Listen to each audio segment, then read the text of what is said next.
আসসালামু আলাইকুম রহমতুল্লাহি ওয়া বারাকাতুহু। ইন্নাল হামদালিল্লাহ ওয়াসসালাতু ওয়াসসালামু আলা মান লা নাবিয়্যা বা'দা। সম্মানিত দর্শক শ্রোতা, আমরা হাদিসের ইতিবৃত্ত বিশ্বময় তার সম্প্রচার বা সম্প্রসারণ এ ব্যাপারে আপনাদের সামনে ধারাবাহিক পর্বভিত্তিক আলোচনা উপস্থাপন করছিলাম। এ পর্যায়ে আমরা আপনাদের সামনে উপস্থাপন করতে চাচ্ছি এমন একটি পর্ব, যে হাদিস যা ইসলামী শরিয়াতে অনেক অনেক গুরুত্বের দাবিদার, মৌলিক গুরুত্বপূর্ণ একটি বিষয়। এই হাদিসও কিন্তু সবসময় তার স্বচ্ছতা এবং ত্রুটি মুক্ত অবস্থা বজায় রাখতে পারেনি।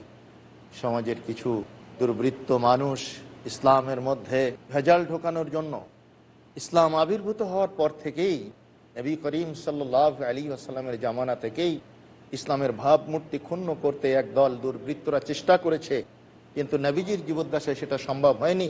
এবং তারপরে সুফত প্রাপ্ত খোলাফায়ে রাশেদের সময়েও সেটা আপনার সর্বসাকুল্যে সম্ভব হয়ে ওঠেনি। কিন্তু পরবর্তীতে যখন ফিতনার যুগ শুরু হয়ে গেছে, তখন কিন্তু এই দুর্বৃত্ত মানুষগুলো ইসলামের সুমহান ভাবমূর্তি নষ্ট করার লক্ষ্যে হাদিস জাল করেছে এবং জয়ীফ হাদিস সমূহ সহিহ হিসাবে সমাজে চালু করতে চেষ্টা করেছে।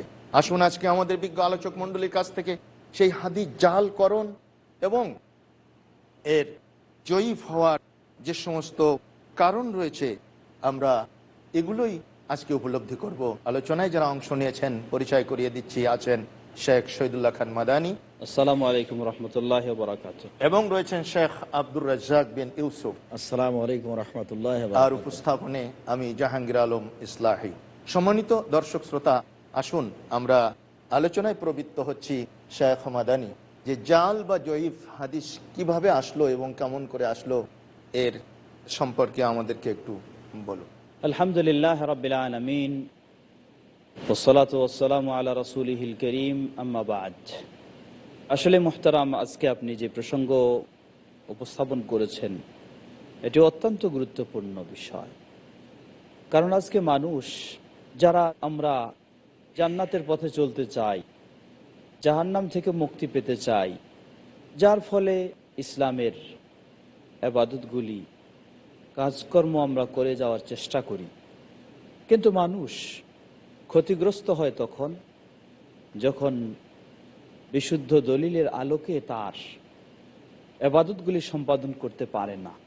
এর পিছনে একটি বড় সমস্যা হলো, হাদিস বলে গ্রহণ করে ঠিকই, কিন্তু সেই হাদিসটি হয়তোবা দুর্বল হয়ে গেছে, অথবা সেই হাদিসটি এমন জাল বানাওটি হাদিস, বানাওটি হাদিস, যার ফলে সে যতই কষ্ট করে পরিশ্রম করে আবাদত করুক না কেন, সেই বানাওটি প্রমাণের উপর নির্ভর করে আবাদত করার কারণে সওয়াব তো দূরের কথা, তাকে হতে হয় আরো গুনাহগার। মুক্তি তো দূরের কথা, তাকে হতে হয় আরো ক্ষতিগ্রস্ত। তাই এই গুরুত্বপূর্ণ পর্বটি নিয়ে আসার জন্য আপনাকে ধন্যবাদ জ্ঞাপন করছি। আজকে বলতে চাই এই জন্যই, জাল ও জয়ীফ হওয়ার কারণ মূলত আল্লাহ রাসূল সাল্লাল্লাহু আলাইহি ওয়াসাল্লাম তিনি তার জীবদ্দশায় এর ইশারা ইঙ্গিত আমাদেরকে দিয়েছেন। তিনি বলেন যে হাদিসটি সহিহ মুসলিম, বুখারীতেও এসেছে, সায়াখরুজু ফি আখিরিজ জামান দাজ্জালুনা কাযাবুন ইয়াতুনাকুম বিআহাদিস মা লাম তাসমাউহু আনতুম ওয়ালা আবাউকুম। শেষ সময়ে এমন কিছু মিথ্যুক দাজ্জালের আগমন ঘটবে। দাজ্জাল বলতে এটা মানুষরূপী দাজ্জাল, মিথ্যুক। তারা মানুষকে বহু রকমের হাদিস শোনাবে, কিন্তু যেগুলি আসলেই বাস্তবে কোনো হাদিস নয়, হাদিসের নামে মিথ্যা। কেন তারা এগুলি শোনাবে? কারণটা কি? এর নানাবিধ কারণ রয়েছে। তাহলে আমরা একটি বিষয়ে অবগত হতে পারলাম যে রাসূল করিম সাল্লাল্লাহু আলাইহি ওয়াসাল্লামের কোনো বাণী বা হাদিস মূলত জয়ীব বা জাল নয়। কিছু মানুষ মিথ্যা বা বানোয়াট নিজেদের কল্পিত বিষয়কে বানিয়ে সমাজে উপস্থাপন করেছে, আর তার সম্পর্কটা রাসূল করিম সাল্লাল্লাহু আলাইহি ওয়াসাল্লামের দিকে সম্পৃক্ত করে দেওয়া হয়েছে। জি, এভাবেই মূলত শুধু রাসূল সাল্লাল্লাহু আলাইহি ওয়াসাল্লাম নয়, বরং কিছু মানুষ নিজের হীন স্বার্থ অর্জনের জন্য হাদিস তৈরি করে শুধু রাসূল নয়, বরং আল্লাহ সুবহানাহু ওয়া তাআলার দিকেও সম্পৃক্ত করেছে। যেমন সমাজে প্রসিদ্ধ হাদিস যেটি বলা হয় লাউলা খালাকতুকা মা খালাকতু আল আফলাক। কে বলছেন এটা? এটা আল্লাহ বলছেন। লাউলাকা, লাউলাকা মা খালাকতু আল আফলাক। হ্যাঁ, মা হে নবী, তোমাকে যদি আমি সৃষ্টি না করতাম, বিশ্বজগৎকে লামা সৃষ্টি খালাকতুল করতাম না। আফলাক। এটা কে বলছেন? আল্লাহ বলছেন। আল্লাহ বলছেন। কিন্তু এটি কি? এটি কি কোনো হাদিস, নবীর কথা, সাহাবীর কথা, আল্লাহর কথা? না, এটি সম্পূর্ণ বানাওটি, একটি জাল, মিথ্যা ছাড়া কিছুই নয়, মিথ্যা ছাড়া কিছুই না। সম্পূর্ণ এটি জাল হাদিস। কিন্তু এটি সম্পৃক্ত করা হয়েছে কার দিকে? আল্লাহ সুবহানাহু ওয়া তাআলার দিকে। অতএব এই ধরনের এই রাসূল সাল্লাল্লাহু আলাইহি সাল্লামের বাস্তব যে কথা, সেটি কখনো জাল হতে পারে না, জয়ীফ হতে পারে না। জি শেখ, কিন্তু শুকরিয়া, সেগুলি তৈরি করে জাযাকাল্লাহু খায়র। আমরা করে আবার দেওয়া আপনার হয়। কাছে ফিরে এজন্য আসবো, জাল শেখ আব্দুর রাজ্জাক এর কারণ ইউসুফ। আমাদের জানা দরকার। আপনার কাছে জানতে চাইবো মূলত যে অনেকগুলো কারণে হাদিস মানুষ জাল হয়ে জাল থাকে। করেছে বা হাদিসের জড়ফাতের কারণ ঘটেছে। তো যদি দু একটি কারণ আমাদেরকে শোনাতেন যে কি কি কারণে মানুষ হাদিস জাল করতে পেরেছে। আলহামদুলিল্লাহ, শুকরিয়া, জাযাকুমুল্লাহ খায়ের। আসলে এটি একটি গুরুত্বপূর্ণ বিষয় যে হাদিস যে জাল আছে এবং জাল হাদিস যে পরিত্যাগ করতে হবে, আমলে নিয়ে আসা যাবে না। কেননা হাদিস যখন জাল প্রমাণ হবে তখন এটা স্পষ্ট বুঝে নিতে হবে এটা রাসূলের আমল নয়, নয়, রাসূলের অনুমোদন নয়, কথা নয়। কথা নয়। তখন যদি তার উপরে মানুষ আমল করে তাহলে সে গুনাহগার হবে। এই জন্য মানুষকে জাল হাদিসের কারণও জানতে হবে, জাল হাদিস কোনটি সেটাও জানতে হবে। বেশ কিছু জাল হাদিসের কারণ রয়েছে, তার বড় বড় দু তিনটি কারণ দেখা যায়। একটি কারণে যা হাদিস মানুষ জাল তৈরি করেছে তা সরকারি চাপে, সরকারের পক্ষ থেকে সরকার এই সুবিধা চেয়েছেন বা এই সুবিধা চেয়েছেন, বা কিছু মানুষ সরকারকে খুশি করতে চেয়েছে, সরকারের কাছে প্রিয় হওয়ার কারণে, সরকারের কাছে প্রিয় হওয়ার কারণে সে কিছু হাদিস তৈরি করে তার সামনে পেশ করেছে। দেখেন, এ ধরনের যেমন কথা আলী বললে আমার রাদিয়াল্লাহু উপরে তাআলার খুশি নামে হবে। একটি হাদিস দেখা যায় যে আলী হলেন বিদ্যের দরজা, মুহাম্মদ সাল্লাল্লাহু আলাইহি ওয়াসাল্লাম হলেন বিদ্যে, আর আলী নিজেই হচ্ছেন বিদ্যার দরজা। বিদ্যের দরজা। মানুষ বিদ্যা যদি অর্জন করতে চায় তাহলে আলীর কাছ দিয়ে ঢুকতে হবে। তার মানে উনি দরজাতে আছেন, সব বিদ্যা আলীর কাছে আছে। এটা সরকারি লেভেল একটা হয়ে থাকে। আরেকটা কারণে মানুষ হাদিস জাল করে, মোহতারাম, যেমন- আপনি যেটা বললেন, তাহলে হাদিস জাল হওয়ার একটা কারণ হচ্ছে যারা প্রশাসক, রাজা বাদশাহ, তাদের কাছে প্রিয় হওয়ার জন্য প্রিয় করা হয়। হওয়ার জন্য মানুষ এমন হাদিস আমরা তৈরি একটা করে। উদাহরণ মনে হলো, যেমন বিশেষ করে আব্দুর রহমান বিন মাহদি, জি, আব্দুর রহমান বিন মাহদি একজন প্রসিদ্ধ, তিনি যেমন একজন খলিফাও ছিলেন তেমন জি। একজন প্রসিদ্ধ মুহাদ্দিসও মুহাদ্দিসও ছিলেন। ছিলেন। তো তিনি যেহেতু খলিফা, তিনি কি করছেন, একদিন বসে কবুতর এর খেলা দেখতেছেন, কবুতরের খেলা দেখতেছেন। ঠিক ওই মুহূর্তে এই ধরনের জাল হাদিস তৈরি করার মতো একজন ব্যক্তি তিনি এসে আব্দুর রহমান বিন মাহদি রাহিমাহুল্লাহকে খুশি করার জন্য একটা হাদিস বললেন, পেশ করে দিলেন। হাদিস বললেন কি? বললেন, লা মুসাবাকাতা ফিল ইসলাম ইল্লা ফি খাফফিন ওয়া নাসলিন ওয়া নাবালিন ওয়া জানাহিন। জানাহিনটা আসলে বেশি। ইসলামে ওই ইসলামে তিনটা আছে প্রতিযোগিতা হাদিসটাতে। নেই, শুধুমাত্র ঘোড়ার প্রতিযোগিতা নেই। রয়েছে, তীরের প্রতিযোগিতা তীরের রয়েছে প্রতিযোগিতা এবং পাখির প্রতিযোগিতা পাখির রয়েছে। প্রতিযোগিতা রয়েছে। মূলত হাদিস আল্লাহ রাসূল সাল্লাল্লাহু আলাইহি ওয়াসাল্লাম থেকে যেটি সহি ভাবে, তা হলো ঘোড়ার তাহলে প্রতিযোগিতা ঘোড়ার সহি, প্রতিযোগিতা, তীরের প্রতিযোগিতা সহি। জি। কিন্তু এই হাদিসের সাথে তিনি খলিফাকে খুশি করার জন্য ওয়া জানাহিন এই শব্দটিকে নিজের মন গড়া যোগ করে দিলেন। আস্তাগফিরুল্লাহ। যেন- এভাবেই তাহলে জি, জাল জি, জি, জয়ীফ এইভাবেই হাদিসের জাল হাদিস প্রচলন তৈরি হয়েছে হয়। পৃথিবীর মাঠে। তাহলে সত্ত্বেও এই হাদিস থেকে তাহলে এটাও বোঝা যাচ্ছে যে কোন সরকারকে হাদিস খুশি করার জন্য। জি সম্পূর্ণটাও জাল হতে পারে, আবার কোন হাদিসের আংশিক কিছু অংশ অংশ বিশুদ্ধ জাল হতে পারে, কিছু অংশ জালও হতে পারে। যেমন মানুষ ব্যক্তি স্বার্থে, ব্যক্তি সুবিধার জন্য মানুষ হাদিস নিজের তৈরি স্বার্থ করেছে। হাসিলের জন্য। যেমন একজনের নামে পাওয়া যায় যে উনি ছিলেন বেগুনের ব্যবসায়ী।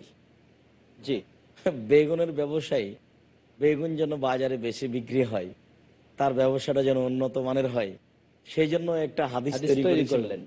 জি, যে বেগুন মানুষ যদি খায় তাহলে তার এই উপকার হবে, এই সুবিধা হবে। এই হাদিস তার নিজের স্বার্থে ও তৈরি করেছিল।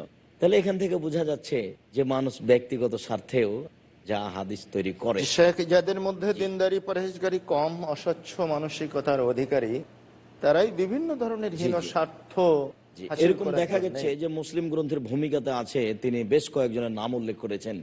তার যারা যারা হয়তো কারো কাছে 3000 মতো হাদিস মানুষ রচিত পাওয়া গেছে, 5000 মতো হাদিস পাওয়া গেছে। এইভাবে মানুষ নিজের সুবিধাই এবং সরকারকে খুশি করার জন্য 2000 3000 হাদিস জাল করেছে। ওটাও তার নিজের সুবিধা একরকম, সরকার খুশি হলে যেমন তাকে ভাবে আমরা ওই পারিতোষিক মিলাদের দান হাদিসগুলি, করবে। জি, জি। ওই আপনার মিলাদের হাদিস তৈরি করেছে, প্রায় 200 মতো জাল হাদিস আছে আপনার মিলাদ, আল্লাহ রাসূল সাল্লাল্লাহু আলাইহি সাল্লামের জন্মদিবসে এইভাবে তুমি যে কিছু করতে নূরেরও হবে। নবী, নূরেরও মোহতারাম, নবী, হ্যাঁ, নিখিলের ধ্যানেরও ছবি। হাদিস জাল করার আরো এখানে একটি জাল করা কারণ হয়েছে যে রয়েছে। আউয়ালু মা খালাকাল্লাহু নূরি, এই হাদিস জাল আরো করা একটা হয়েছে। কারণে মানুষ হাদিস জাল করেছে, সেটা হচ্ছে এক শ্রেণীর মানুষকে দিনের উপরে আকৃষ্ট করতে আকৃষ্ট চেয়েছে। করার জন্য। তারা ভেবেছে যে এখন মানুষ সামাজিকভাবে বিভিন্ন কাজে লিপ্ত, কোরআন তেলাওয়াত করছে না, সে নিজের উপার্জনে লিপ্ত। মানুষ এখন তাসবিহ তাহলিল জিকির আজকার করছে না, মানুষ অন্য কাজে লিপ্ত, সিয়াম পালন করছে না, অন্য কাজে লিপ্ত। তো মানুষকে দিনের প্রতি, আমলের প্রতি আগ্রহী করার জন্য মানুষ হাদিস জাল আমরা করেছে। অবশ্যই বিরতির কাছাকাছি এসে গেছি, যে কারণে সঙ্গত কারণে একটু বিরতিতে যাচ্ছি। বিরতির পরেই আমাদের বিজ্ঞ আলোচক মণ্ডলীর কাছে আবারও আমরা ফিরে আসব বিষয়টি নিয়ে। ততক্ষণে সুধী দর্শক শ্রোতা আমাদের সঙ্গেই থাকুন। বিরতির পর আবারও ফিরে আসছি ইনশাআল্লাহ। আসসালামু আলাইকুম ওয়া রাহমাতুল্লাহ।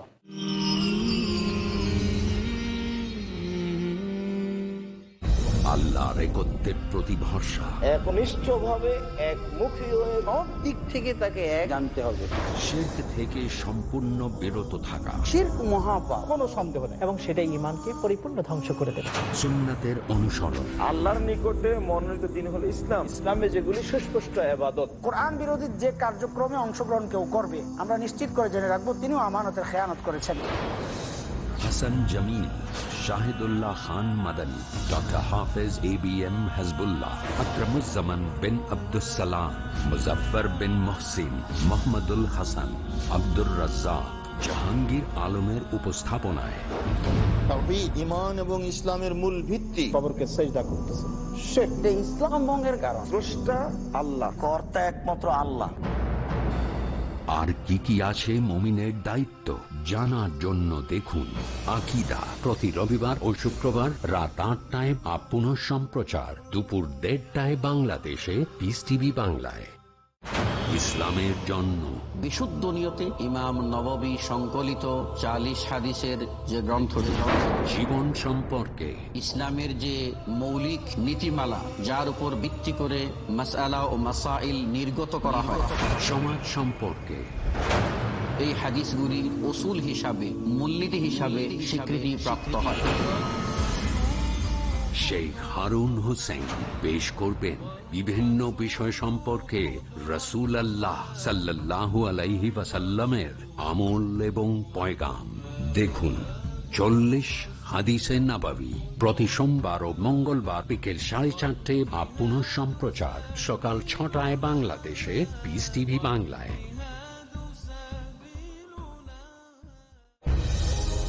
অতি উত্তম অর্থনীতি, সর্বোৎকৃষ্ট বাণিজ্য নীতি, সঠিক লেনদেন, বৈধ উপায়ে বড় লাভ। ইসলামী অর্থনীতি কত সুন্দরভাবে নূতন যুগেতে সফলতা অর্জন করেছে জানার জন্য দেখুন ইসলামী অর্থনীতি প্রতি সোমবার, বুধবার ও শনিবার রাত 10টায়, পুনঃ সম্প্রচার বিকেল 3:30 বাংলাদেশে পিস টিভি বাংলায়। দ্বিধা, দ্বন্দ্ব, মূল্যবোধের অভাব, প্রকৃত বিশ্বাসের অভাব, অসচেতন জীবনযাপন, ধর্মকে ভুলভাবে তুলে ধরা, ধর্মীয় গ্রন্থের পরিবর্তন এবং সংস্করণ যথাযথ তথ্য পেতে সকল ক্ষেত্রে আমি সংগ্রাম করছি সত্য প্রকাশ করতে, কারণ এটা যেন আপনার অধিকার আর আমার দায়িত্ব সত্যটা বলা। দেখুন সত্য উন্মোচন, পরবর্তী অনুষ্ঠান পিস টিভি বাংলায়।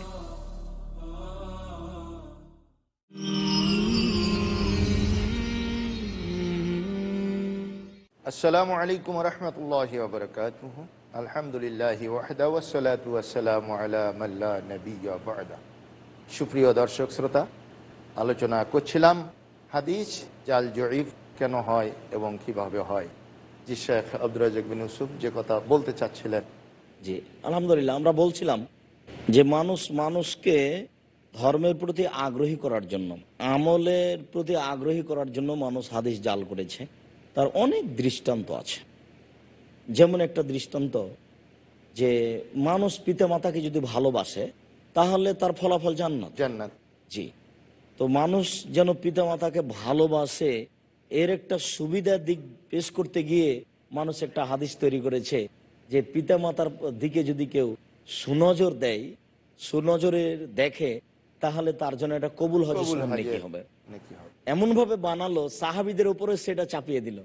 তখন সাহাবীগণ বললেন, আল্লাহ রাসূল, কেউ যদি পিতা মাতার উপরে খুশি 100 বার হয়ে দেখে, 100 বার দেখে, তখন আল্লাহ রাসূল উত্তরে বললেন, তো তোমরা কি আল্লাহর রহমতকে সংকীর্ণ মনে করছো? তাকে 100টা কবুল হজের সমান নেকি দিবে। এই কথাগুলো সব বানানো এই হচ্ছে। কথা একবার সম্পূর্ণ বানাওয়াট। হ্যাঁ, এখানে আমরা একটা কথা বলে রাখতে পারি যে পিতামাতার পায়ের নিচে বা পায়ের পাশে জান্নাত, এ কথা ঠিক, এবং ওই কথাটিও ঠিক যে পিতামাতা হচ্ছেন জান্নাতের মাধ্যম। জি পিতামাতা হচ্ছেন জান্নাতের মোহতারাম, মাধ্যম। আপনার সাথে আমি একটু সংযুক্ত করতে হ্যাঁ, চাই জি শেখ, যে করুন। মানুষ যে হাদিস জাল করেছে এর সর্বশেষ কারণটি বললেন আপনি, দিনের প্রতি আকৃষ্ট করার জন্য। কত দিনদার ব্যক্তি, তারা যে ইসলামের শত্রু এমন নয়, তারা দিনদার ব্যক্তি, তারা দিনের এটা বুঝে কল্যাণের, ভুল। জি, দিনের কল্যাণের, কিন্তু তাদের চিন্তাটা ভুল। যেমন একজন ব্যক্তি, নামটি এই মুহূর্তে আমার মনে হচ্ছে না, তিনি দেখলেন যে মানুষ কোরআন চর্চা, কোরআন তেলাওয়াতের দিকে একটু অমনোযোগী হয়েছে, বিভিন্ন ফিকহি মাসআলা মাসাইল এইগুলি নিয়ে একটু বেশি ব্যস্ত হয়ে গেছে। তখন তিনি নিজে স্বীকৃতি দিয়েছেন, তিনি বললেন যে মানুষকে এই চিন্তা থেকে কোরআনমুখী করার জন্য আমি কোরআনের 114টা সূরার নামে 114টা হাদিস আমি তৈরি করলাম মানুষকে এদিকে আকৃষ্ট করার জন্য, যাতে মানুষ এগুলি শুনে এদিকে আকৃষ্ট হয়ে কোরআন পড়া শুরু করে। এই জন্য আসলে কোরআনের সূরার ফজিলত সংক্রান্ত যে হাদিসগুলি অধিকাংশই হলো জাল বা যঈফ রয়েছে, অধিকাংশই এগুলি এইভাবে তৈরি হয়েছে। তাহলে এখানে আরেকটি বিষয়, গুরুত্বপূর্ণ বিষয় এসে যায় যে তাহলে এইভাবে মানুষ দিনের প্রতি আকৃষ্ট করার জন্য হাদিসকে, যারা দিনদার মানুষ তারাও হাদিস তৈরি করেছেন। জি, তৈরি করেছে। অতএব দিনদার হোক আর যাই হোক, আল্লাহ রাসূল সাল্লাল্লাহু আলাইহি ওয়াসাল্লাম বলেন, মান কাযিবা আলাইয়া মুতাআম্মিদান ফালিয়াতাবাওয়া মাকআদাহু মিনান নার। কিন্তু পরিণতি খুব ভয়াবহ, কারণ আল্লাহ সুবহানাহু ওয়া তাআলা কারো উপর এমন দায়িত্ব চাপায় দেননি যে মিথ্যার আশ্রয় নিয়ে হলেও তোমাকে মানুষকে দিনের দিকে নিয়ে আসতে হবে, এমন চাপায় দেননি। এই মর্মে আমার আমাদের শ্রোতাবৃন্দকে একটি বিষয় আমি একটু সতর্ক করতে চাই। আমাদের সমাজে কিছু ভাইরা আছেন যারা ফজিলতের, ফাজাইলের হাদিসগুলিকে একটু বেশি গুরুত্ব দেন। তারা আসলে বাস্তবে কেন এটার গুরুত্ব দেন, যদিও তাদেরকে বলা হয় যে এগুলো জাল জয়ীফ রয়েছে, তবু তারা গুরুত্ব দেন। এর কারণ হলো তাদের আকীদার মাঝে কিছু দুর্বলতা রয়েছে। দুর্বলতা কি? তারা বিশ্বাস করেন যে একজন বেনামাজি মানুষকে একটা মিথ্যা কথা বলেও যদি আমি নামাজি বানাতে পারি তাহলে তো একটা ভালো কাজ হলো। এটা হলো তাদের বিশ্বাস। এই বিশ্বাসের কারণে তারা তাদের নেসাবে, ফাজাইলে আমালের নেসাবে জাল জয়ীফ হাদিসগুলি চোখে দেখায় দেওয়া সত্ত্বেও এগুলিকে বাদ দিতে চায় না। আল্লাহু আকবার, একটু চিন্তা করা দরকার। আপনি একজন মানুষকে সালাত মুসল্লি বানায় একটু তাকে হয়তো সওয়াব লাভ করতে পারেন, এটা আপনার আশা, কিন্তু আল্লাহর রাসূল সাল্লাল্লাহু আলাইহি ওয়াসাল্লামের নামে মিথ্যা বলে আপনার স্থানটাকে আপনি জাহান্নামে নির্ধারণ করে নিচ্ছেন, এই ভয়টি আপনার নাই। এই ভয় হওয়া উচিত। সুতরাং মানুষ এই ধরনের ভুল বুঝেও অনেক সময় দিনের প্রতি আকৃষ্ট করার জন্য, মানুষকে ইবাদতের প্রতি আগ্রহী করার জন্য মানুষ অনেক হাদিস জাল করেছে। মুহাম্মদ সাল্লাল্লাহু আলাইহি সাল্লামকে দয়াশীল দেখানোর জন্য মানুষ হাদিস জাল করেছে। যেমন একটা হাদিস এসেছে যে কেউ যদি মাগরিবের পরে 6 রাকাত সালাত আদায় করে তাহলে 12 বছর ইবাদতের সওয়াব পাবে, তাই হবে। ওর নাম দিয়েছে আবার সালাতুল আওয়াবিন। এবং এক শ্রেণীর পুরুষ ও নারী, বিশেষ করে নারী মহলে আমলটা খুব ছড়াচ্ছে। মহিলা বৈঠকের নামে মহিলারা বৈঠক করছে এবং এই আমলের প্রতি উদ্বুদ্ধ করছে যে আপনারা সালাতুল আওয়াবিন পড়েন, মাগরিবের ফরজ সালাতের পরে 6 রাকাত সালাত পড়েন। এটা একটা মানে রাসূল সাল্লাল্লাহু আলাইহি ওয়াসাল্লামের প্রতি আপত্তি, নেহাত অন্যায় কথা। যেমন রাসূল সাল্লাল্লাহু আলাইহি ওয়াসাল্লামকে রাহমাতুল্লিল আলামিন দেখানোর জন্য মিথ্যা কথা অনেক আছে। তার একটা কথা অনেকে বলে থাকে যে একটা হরিণ বাঁধা আছে গাছেরই তলায়। এই ঘটনাটা আপনার ওই হাদিস গ্রন্থ যেটা তারগিব ওয়াত তারহিব, এখানে বিস্তারিত দেওয়া আছে। এটা একটা বানাওয়াট, পরবর্তী মানুষের বানাওয়াট কাহিনী। রাসূল সাল্লাল্লাহু আলাইহি ওয়াসাল্লামকে এইভাবে রাহমাতুল আলামিন দেখাতে হবে যে উনি দেখলেন যেটা হরিণ বাঁধা আছে গাছের নিচে। আল্লাহ রাসূলকে দেখে হরিণ কথা বলতে লাগলো যে আমার বাচ্চা আছে ওখানে, এখানে জঙ্গলের শিকারী মধ্যে। আমাকে ধরে শিকার করে এখানে রেখেছে, আমার বাচ্চাগুলোতে একটু দুধ খাওয়ার প্রয়োজন। তখন রাসূল সাল্লাল্লাহু আলাইহি ওয়াসাল্লাম দয়ার নবী, তাকে দেখে তার অন্তরে দয়া আসলো। তিনি বললেন, ঠিক আছে আমি এখানে থাকছি, বাঁধাই থাকছি, তুমি যাও তোমার বাচ্চাকে দুধ পান হরিণের করিয়ে রশিটা আনো। খুলে তিনি নিজের গলায় নিজে ধারণ বাঁধলেন, করলেন, হরিণকে ছেড়ে দিলেন। নাউযুবিল্লাহ। এবার নবীকে কত বড় সুকৌশলে অপমান করা জি, হচ্ছে। মানে সুকৌশল চাচ্ছে অপমান করা তারা হচ্ছে। চাইলো নবীকে সম্মানিত করতে যে তিনি রাহমাতুল্লিল আলামিন, কিন্তু প্রকৃতপক্ষে এটা যে তার জন্য মানহানিকর বিষয়, মানহানিকর বিষয়, এটা সে ভাবলো না। হ্যাঁ, এবার আল্লাহ রাসূল ওখানে আছেন এই অবস্থায়, শিকারী এসে দেখছেন কি ব্যাপার এখানে আপনি কেন? আমার তো এটা একটা শিকার ছিল এখানে, সে এই ব্যাপার দুধ পান করাতে গেছে, সেই জন্য আমি অপেক্ষা করছি। কিন্তু আশ্চর্য মানুষ, ও প্রাণী গেছে, আসবে আসবে তো অবশ্যই। এবার প্রাণী ওখানে গিয়ে বাচ্চাকে বলছে তুমি তাড়াতাড়ি দুধ পান করো, দিনের নবীকে আমি এভাবে আটকে রেখেছি। জামিন রেখেছে। বাচ্চারা পাল্টা বলছে যে আম্মা এখন আমরা দুধই পান করবো না, চলেন ওখানে। এবার দেখা যাচ্ছে বাচ্চা এসে যে নবীর পা বাচ্চার ধরে সঙ্গে গড়াগড়ি বাচ্চার দিচ্ছে, মাও চলে আসলো পাল ধরে। এই যে ঘটনা দিনের নবীকে দেখানোর জন্য, অবশ্যই এগুলো খুব দিলফরিব বা চিত্তাকর্ষক ঘটনা, আসলেই দেখুন কিন্তু এর মূলে কোনো সত্যতা না থাকাতে আজকে দিন বিপর্যস্ত হচ্ছে। দিন বিপর্যস্ত। মানুষের ইমানে যখন খলল এসে যায়, খলল এসে দুর্বলতা এসে যায়, তখন কি হক হতে পারে আর কি না হতে না পারে হতে পারে, এটা তো আর বাছাই করার মতো যেভাবে যোগ্য আসলে থাকে বিবেচনা না। প্রয়োজনও মনে করে না, অথচ পরকাল ভয়াবহ। রাসূল সাল্লাল্লাহু আলাইহি সাল্লাম এবারে কঠোর ভাবে বলেছেন।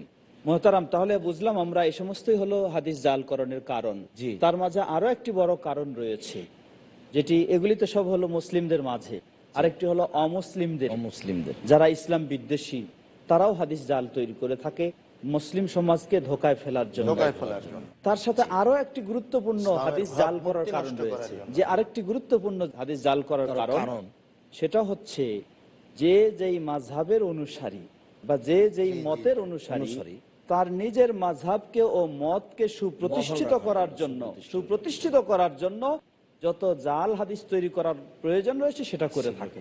জি, জি, এটা যেমন পাওয়া গেছে শিয়াদের। এটাকে বলা হয় এ ব্যাপারে- দলীয় সংকীর্ণতার এ ব্যাপারে বশবর্তী হয়ে, জি। পৃথিবীর বুকে সবচেয়ে জাল হাদিস যারা বেশি তৈরি করেছে নিজের এরা হচ্ছে মাযহাবের শিয়া পক্ষে, সমাজ। নিজের যে এটা হলো শিয়া সমাজ। সবচেয়ে জাল হাদিস সবচেয়ে জাল সেগুলি বলেন আলী রাদিয়াল্লাহু আনহুর সপক্ষে বলেন, আর আবু বকর রাদিয়াল্লাহু আনহু, ওমর রাদিয়াল্লাহু আনহু, ওসমান রাদিয়াল্লাহু আনহুর বিপক্ষে বলেন। যত রকমের জঘন্যতম হাদিস তৈরি করেছে এই শিয়া সমাজ। ঠিক একই ভাবে মাযহাব, যেগুলি আমাদের সমাজে চারটি মাযহাব, এই মাযহাবকেও প্রসিদ্ধ করার জন্য যেমন একটি হাদিস তৈরি করা হয়েছে।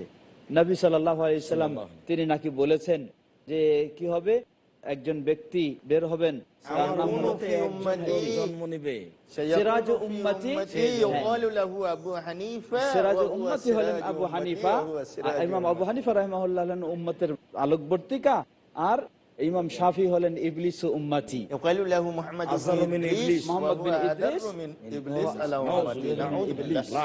এটা সম্পূর্ণ 100% নিজের মাযহাবকে সুপ্রতিষ্ঠিত করার জন্য, অপর মাযহাবকে দমানোর জন্য এই ধরনের বানাওটি মিথ্যা দাজ্জালি কথাগুলিকে তৈরি করা হয়েছে।